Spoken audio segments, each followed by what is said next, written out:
They say a person's true worth isn't measured by what they own, but by what they fight to protect.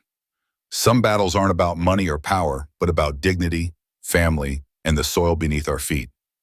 This is the story of a 73-year-old farmer, a man who walked into an auction with nothing but his life savings and a heart full of hope, only to be laughed at, humiliated, and pushed aside. What happened next, however, would silence the room, ignite a community, and remind us all that sometimes justice arrives when least expected. Stay with me, and if you believe dignity and fairness should never be forgotten, don't forget to follow, like, and share your thoughts below.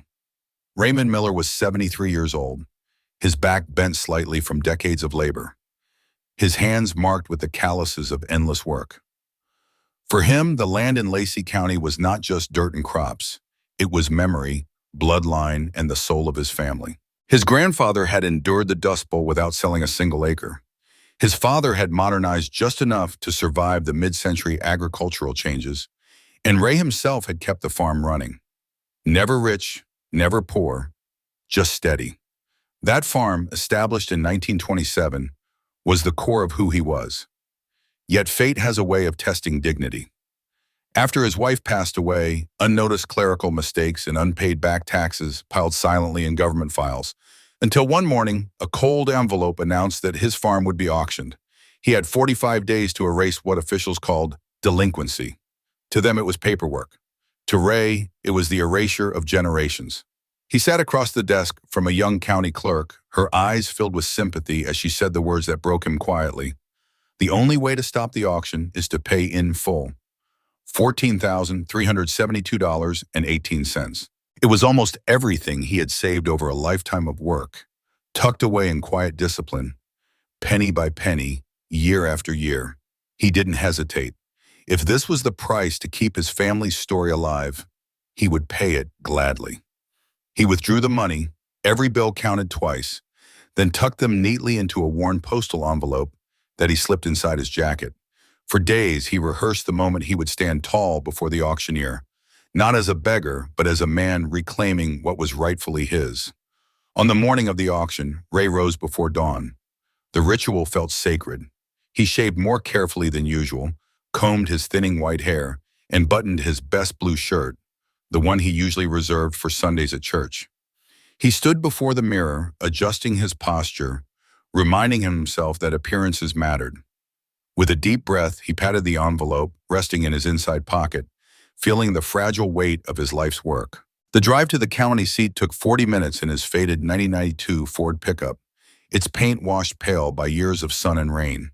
As he parked in the public lot, luxury cars and sleek black SUVs pulled in beside him, their drivers brisk and polished in tailored suits. A few curious glances fell on his old truck, on the stooped man climbing out with steady, deliberate steps.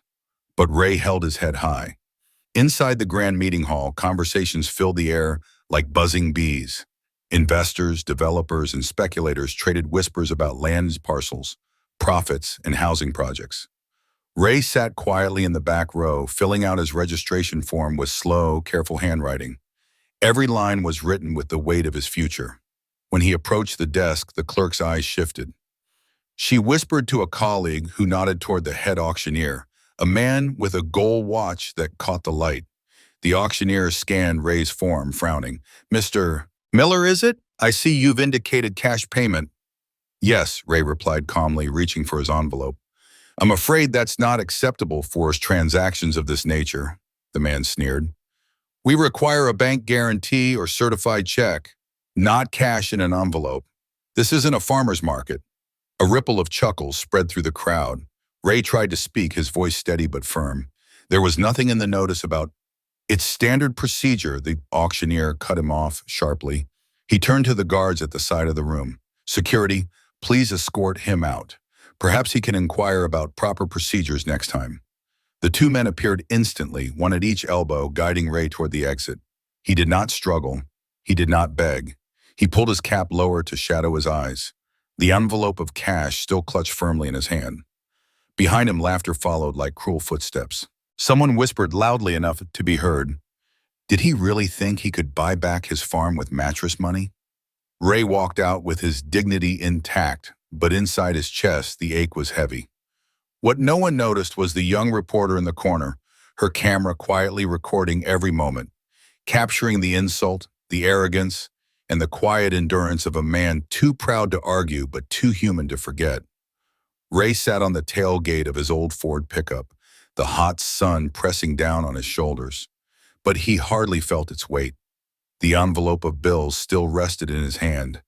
Every dollar he had ever saved, now useless in the face of procedures and pride. He stared at the courthouse steps, the laughter from inside still echoing in his ears.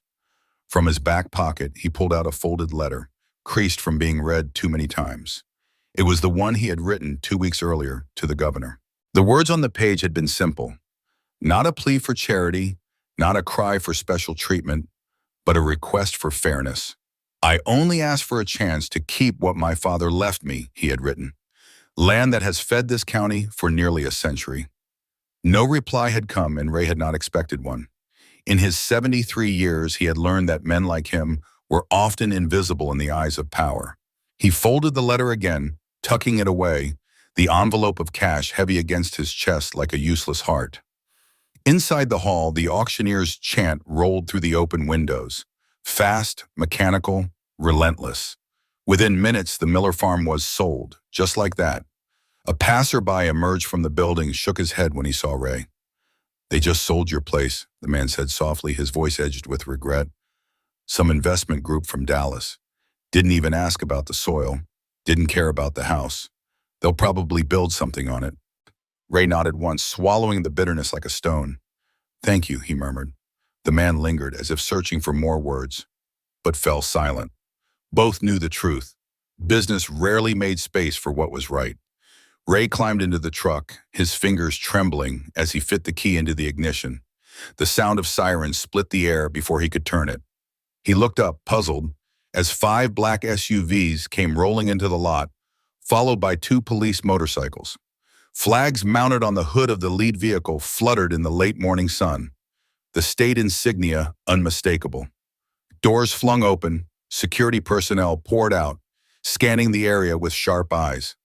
Cameras flashed as reporters, drawn as if by instinct, hurried forward. From the center SUV stepped a woman every person in the county knew by sight, Governor Karen Langford. At 58, she carried herself with practiced composure, her stride purposeful, her gaze unwavering as she ignored shouted questions from the press. She moved straight into the building without pause, trailed by aides and guards. Ray sat frozen, the engine still quiet, trying to make sense of what he was seeing. The governor at a routine county auction? Impossible. And yet there she was, disappearing into the very hall from which he had been thrown minutes before. Inside, the investors who had just claimed the Miller farm were already whispering among themselves, talking of housing projects, commercial development, profit margins. Their voices stilled when the double doors at the back of the hall burst open. Governor Langford walked in like a storm. Her eyes swept the room, sharp as flint. She strode to the front where the auctioneer stood, his confidence draining in her presence. Her voice cut through the silence, needing no microphone. This proceeding is temporarily suspended. Murmurs filled the room, shock on every face. Where is Raymond Miller? She demanded. The auctioneer stammered, pointing weakly toward the exit. He was asked to leave. Find him, the governor ordered, turning to her aide. The command carried no hesitation, no room for argument. Minutes later, Ray stood by his truck, bewildered, as the governor approached. She extended her hand, her expression steady, almost warm. Mr. Miller, she said, I received your letter last night. Ray removed his cap, his voice faltering. I never thought you'd read it, ma'am. I read every letter that crosses my desk, she replied evenly, though the weight in her tone suggested this one mattered more than most. She glanced at her staff. We're placing an immediate hold on the Miller property transaction under State Regulation 42B. The auction terms violated transparency law. Her aide nodded, already typing furiously on a tablet. Ray blinked, struggling to process her words. I don't understand. Governor Langford's gaze softened. Mr. Miller, you're not alone in this. There have been irregularities in how farms like yours are being handled. Your letter came at exactly the right moment. For the first time that day, the old farmer felt something stir inside him. Not victory, not relief, but a fragile seed of hope he hadn't dared to plant. And behind them, the reporter's camera captured every second, framing the unlikely scene. The governor of the state, standing in a parking lot, speaking gently with an old farmer beside a rusty blue pickup truck. The courthouse parking lot was still buzzing when Governor Langford turned back toward the auction hall, her security team parting the crowd like water around a stone. The investors, developers, and speculators inside the hall shifted nervously as whispers spread. Something unusual, something dangerous to their carefully managed world, was unfolding before their eyes. Governor Langford's heels echoed sharply on the polished floor as she approached the podium. Her chief of staff carried a leather folder, already prepared for confrontation. The auctioneer, who had earlier mocked an old farmer, now struggled to keep his voice steady. "The Miller property has already been sold," he said, clearing his throat. "Correction," the governor replied, her tone firm. "The sale is invalid. This auction violated state transparency laws." She lifted a sheet of paper from her aide. "Your notice failed to mention the requirement for a bank guarantee. Cash is a legal form of payment under statute. Denying Mr. Miller's offer was unlawful." A heavy silence blanketed the room. The investors shifted uncomfortably in their chairs. One of them began to protest, but the governor's voice cut across the space like a blade. "Furthermore, my office has identified procedural errors in the tax assessment that triggered this auction. Errors tied to the estate of Mr. Miller's late wife. Errors that should never have occurred." Ray, still standing just inside the doorway, could barely comprehend her words. For days he had braced himself for loss, humiliation, and silence. Now, before an entire room of strangers, the governor herself was dismantling the machinery that had threatened to erase his life's work. The auctioneer shifted his weight, his earlier arrogance dissolving. "Governor, surely we can discuss." "There is nothing to discuss," she interrupted. "The property is no longer available for sale. This proceeding is hereby suspended." Her words fell like a gavel. Ray's weathered face remained unreadable, but inside his heart was a storm of disbelief. He had walked in with nothing but his savings and his dignity. He had walked out in shame. And now, moments later, he stood on the brink of a miracle he hadn't dared to imagine. At the back of the hall, the young reporter's camera continued to roll. First, it had caught an old man being mocked, shoved aside as if he were invisible. Now it captured the same man standing in the light of vindication, the highest official in the state defending his right to fairness. The video spread quickly, first among those present, then across phones and screens far beyond Lacey County. By nightfall, clips of Ray being escorted from the hall, followed by the governor's intervention, had been watched over 100,000 times. By morning, that number would climb into the millions. Headlines erupted across state and national news. "Farmer humiliated, governor intervenes. Ancestral land saved after viral outcry. David versus Goliath, 73-year-old stands up to the system." The auction company, sensing the storm, issued a careful statement. They blamed miscommunication regarding acceptable payment methods, though their condescension had been plain for all to see. The Dallas Investment Group, now under the eye of regulators, withdrew quietly, their silence louder than denial. Ray sat in his farmhouse that evening, the same letter still folded in his pocket. For the first time in weeks, he allowed himself to breathe deeply. His land was not yet safe, but something had shifted. He had walked into the auction to fight alone. By nightfall, millions were fighting with him. And for the first time in many years, hope felt real. 3 days after the auction, Raymond Miller once again found himself walking up the courthouse steps. The same doors through which he had been escorted in shame now opened with courtesy. Inside, the air felt different. Not cold, not indifferent, but almost welcoming. County personnel greeted him by name, offering coffee, guiding him to a conference room where a group of officials waited. The county administrator began formally, her tone respectful. "Mr. Miller, we want to personally apologize for the treatment you received. It was inappropriate and does not reflect the values of this county." Ray nodded slightly, uncomfortable with the attention but grateful for the words. Apologies were rare in his life. The administrator continued, sliding a folder across the polished table. "Governor Langford ordered a review of your property's tax status. We've identified errors in how your late wife's estate was processed. Those errors incorrectly triggered the delinquency notice. The tax issue has now been resolved and the auction sale invalidated. The Miller farm is fully returned to your ownership. Ray stared at the papers, the official seals, the signatures that carried weight. He had braced himself for loss, but never for restoration. His calloused fingers trembled slightly as he closed the folder, too overwhelmed to speak.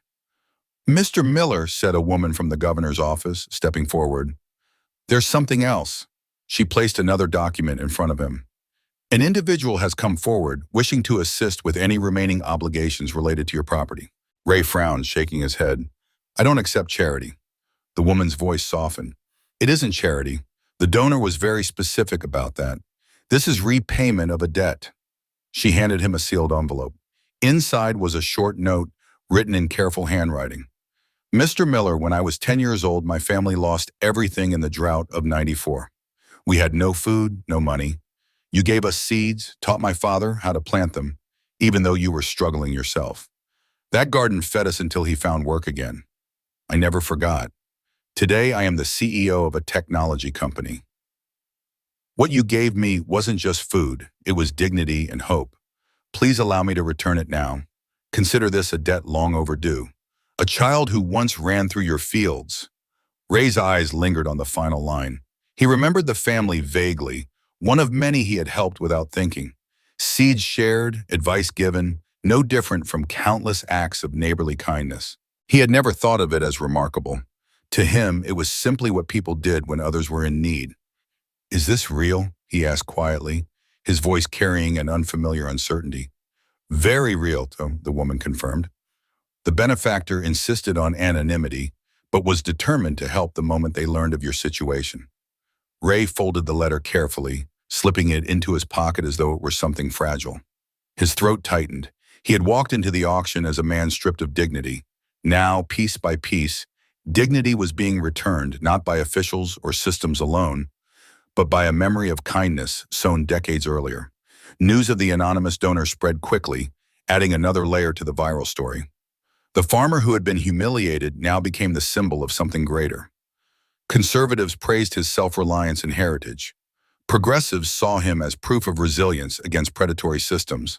For once, voices from opposite sides found common ground in the story of a man who asked only for fairness.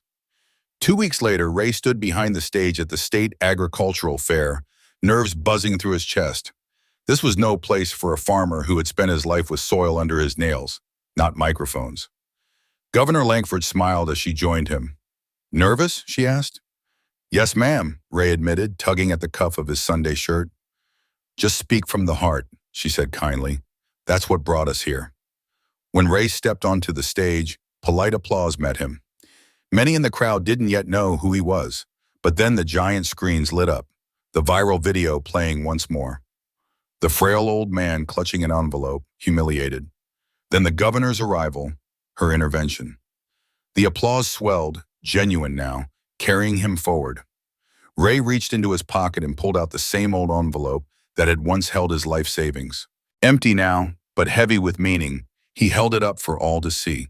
His voice, though unpolished, carried clear. "I came to that auction with every dollar I had, not asking for handouts, only for fairness. What I received was more than fairness. I received recognition that some things can't be measured in dollars. Not family history, not land that has fed generations, not the dignity of honest work." By the time he finished, many in the audience were wiping their eyes. His words, simple and direct, cut deeper than polished speeches ever could. And though Ray walked off stage still calling himself just a farmer, he had unknowingly become something larger. A voice for those too often silenced. A reminder that kindness echoes, sometimes decades later, in ways one could never predict. The weeks after the fair brought changes to Miller Farm that Ray could hardly believe. Where once he had braced himself to lose everything, now there was renewal. The anonymous donor's trust provided for repairs he had never imagined possible. The barn's leaking roof, patched countless times with tar and hope, was replaced with sturdy beams and new shingles. The irrigation system, once a web of rusted pipes held together by wire, now flowed steady and efficient. Even the farmhouse, with its creaking floors and outdated wiring, received upgrades. Safe, modern, yet still keeping the soul of its century-old frame. At the entrance of the property, a new wooden sign was mounted on the weathered gate. Its carved letters read, Miller Farm, established 1927, restored 2020. Ray stood before it, his hand brushing over the fresh paint, the grooves of the carving. He felt the weight of generations in that wood, the survival of his grandfather through the Dust Bowl, his father's stubbornness during hard years, his own quiet endurance through a lifetime of toil. He had nearly lost it all, but now the land seemed to breathe again, stronger than before. Neighbors who had once passed him with polite nods now stopped at his driveway, bringing casseroles, besides, or just words of respect. School teachers began bringing students to see the farm, teaching them about old methods of planting and harvesting. For the first time in years, the Miller farm was not just a private inheritance, it was a living lesson in history. One Saturday morning, as Ray mended a fence, a minivan pulled into the yard. A family stepped out, a man, a woman, and two children. The youngest, clutching a school notebook, walked hesitantly forward. "Mr. Miller?" the father called. "Sorry to bother you. My son's doing a project on local history. Could he ask you a few questions?" Ray wiped his hands on a rag, smiling faintly. "Of course, happy to help." The boy looked up with wide eyes. "Is it true the governor came here because of you?" Ray knelt slightly, meeting the child's gaze. "Not because of me, son. Because of what I represent." "What's that?" the boy asked, pencil poised. Ray paused, considering. "The idea that some things are worth fighting for, even when the odds are against you. That's standing up for what you believe matters, even if you think nobody's listening." The boy scribbled furiously in his notebook, while Ray invited the family to walk with him. He showed them the oak tree his grandfather had planted nearly a century ago, the field where his father tested drought-resistant crops, the small stream where he himself had played as a boy. "History isn't just in books," Ray said gently. "It's in the land beneath your feet." Later that day, when the family had gone, a package arrived in the mail. Inside was a framed copy of the Family Farm Preservation Initiative, signed by Governor Langford. Beneath the seal, a handwritten note read, "Mr. Miller, your courage reminded us all that government should serve people, not just process. Thank you for your letter." Ray mounted the frame on a central wooden post inside his farmhouse, beside a small plaque he had made himself. This isn't just land, it's memory. Months passed, and though media attention slowly faded, as it always does, the effects of Ray's story remained. When a national news program finally convinced him to give an interview, he spoke simply, his gaze drifting across his fields. "I didn't change the world," he said. "I just reminded people that folks like me, who work the land, who keep their word, who carry history, still matter in this modern world." The camera caught him silhouetted by the sunset, the long shadows of the fields stretching toward tomorrow. His farm was safe, his dignity restored, and his story had become more than survival. It had become a lesson. Ray understood now that his victory wasn't only personal. It was proof that justice, though rare, could still prevail. That dignity could still silence arrogance. And that kindness, even decades old, could bloom into something life-changing. As the sun sank below the horizon, the carved sign at the gate glowed in the fading light. Miller Farm, 1927-2023. A reminder that some legacies endure, not because they are easy to keep, but because they are worth everything to preserve. Raymond Miller's story is not just about land. It is about memory, fairness, and the quiet strength of ordinary people. If you believe dignity and kindness still matter in today's world, share this story, follow, and let others know that sometimes justice truly does prevail.